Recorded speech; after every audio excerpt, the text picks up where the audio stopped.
A lot of people take the AMRT class and they think it's a mold remediation class, but it's not the applied mold remediation technician, it's the applied microbial remediation technician. And so we talk about mold, bacteria, viruses, and parasites, and how those things are dealt with in the industry with regards to water damage, and how we do remediation and do it safely with regards to human health. In my class, we do a lot of regulations, so we cover a lot of the OSHA and EPA regulations. We also go really deeply into the S500 and S520.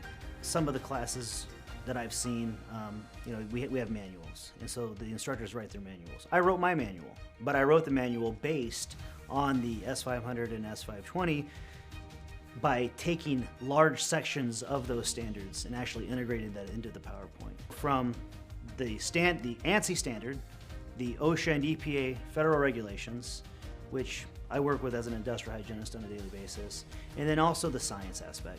After 20 years of working as a microbiologist, I bring a lot of chemistry, a lot of molecular biology. I bring a lot of almost didactic college level microbiology into the classroom. There's a lot of speculation on categories of loss. We spend a lot of time talking about how time and temperature can affect categories and cause them to change. For example, we don't just use the standard, we also bring in the American Conference for Governmental Industrial Hygienists book. We look at what ACGIH say about it. We look at what does AIHA say about it. So we use the AIHA Green Book. Knowing what a category is going to tell you how to do the remediation itself. And then being able to prove what it is going to allow you to bill for it and get paid to do it that way.